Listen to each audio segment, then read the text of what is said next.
السلام علیکم ورحمۃ اللہ وبرکاتہ۔ الحمدللہ رب العالمین والصلاة والسلام علی اشرف الانبیاء والمرسلین نبینا محمد وعلی آلہ وصحبہ اجمعین، اما بعد۔ محترم حضرات و خواتین، یہ بات کسی سے مخفی نہیں ہے کہ اسلام میں صرف دو عیدیں ہیں، عید الفطر اور عید الاضحیٰ۔ سوال یہ ہے کہ ان دونوں عیدوں میں نماز پڑھنے کے لیے عیدگاہ خواتین جائیں گی یا نہیں؟ آئیے نبی کریم صلی اللہ علیہ وسلم کی احادیث کی روشنی میں دیکھتے ہیں کہ اس کا کیا حکم ہے۔ حضرت ام عطیہ رضی اللہ تعالیٰ عنہ فرماتی ہیں کہ ہمیں رسول اللہ صلی اللہ علیہ وسلم نے حکم دیا کہ عید الفطر اور عید الاضحیٰ میں کنواری جوان لڑکیوں، حیض والی عورتوں اور پردہ والی خواتین کو عیدگاہ لے جائیں۔ یہ ام عطیہ رضی اللہ تعالیٰ عنہ فرماتی ہیں کہ نبی کریم صلی اللہ علیہ وسلم نے ہمیں یہ حکم دیا۔ حیض والی عورتیں نماز کی جگہ سے علیحدہ رہیں گی اور کار خیر اور مسلمانوں کی دعا میں شریک ہوں گی۔ ام عطیہ رضی اللہ تعالیٰ عنہ فرماتی ہیں کہ میں نے عرض کیا، اے اللہ کے رسول صلی اللہ علیہ وسلم، ہم میں سے بعض کے پاس چادر ہی نہیں ہوتی ہے، یعنی ہم پردہ کیسے کریں گے؟ تو آپ صلی اللہ علیہ وسلم نے فرمایا کہ اس کی بہن اسے اپنی چادر اڑا لے۔ یہ صحیح بخاری اور صحیح مسلم اور ترمذی میں بھی یہ روایت موجود ہے۔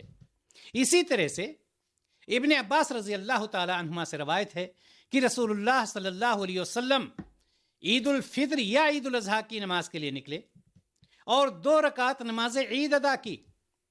نہ اس سے پہلے کچھ نماز پڑھی، نہ اس کے بعد کوئی نماز پڑھی، اور اس کے بعد نبی کریم صلی اللہ علیہ وسلم نے عید کا خطبہ دیا۔ خطبہ دینے کے بعد آپ صلی اللہ علیہ وسلم عورتوں کے پاس تشریف لے گئے اور آپ کے ساتھ حضرت بلال رضی اللہ تعالی عنہ بھی تھے۔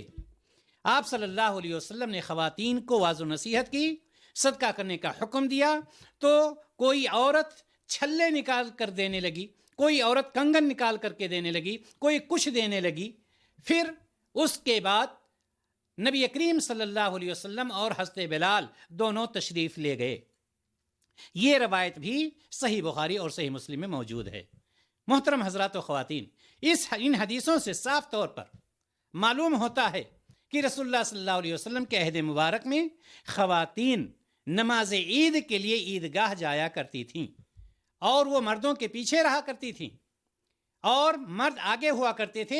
نبی کریم صلی اللہ علیہ وسلم مردوں کو خطبہ دیتے تھے، اور اس کے بعد آپ صلی اللہ علیہ وسلم عورتوں کے پاس جا کر کے نصیحت کیا کرتے تھے۔ معلوم یہ ہوا کہ آپ صلی اللہ علیہ وسلم کے زمانے میں عورتیں عیدگاہ جایا کرتی تھیں، لہٰذا ہمیں بھی اس پر عمل کرنا چاہیے اور اپنے گھر کی خواتین کو عیدین کی نماز میں عیدگاہ لے جانا چاہیے۔ ہاں، رہی بات ان عورتوں کی جو ناپاکی کے ایام میں ہیں، ان کو نماز کی جگہ سے علیحدہ رکھا جائے، الگ رکھا جائے، لیکن وہ بھی دعا میں مسلمانوں کے شریک ہوں گی۔ اللہ تبارک و تعالی ہم سب کو سنت کے مطابق عمل کرنے کی توفیق عطا فرمائے۔ السلام علیکم ورحمۃ اللہ وبرکاتہ۔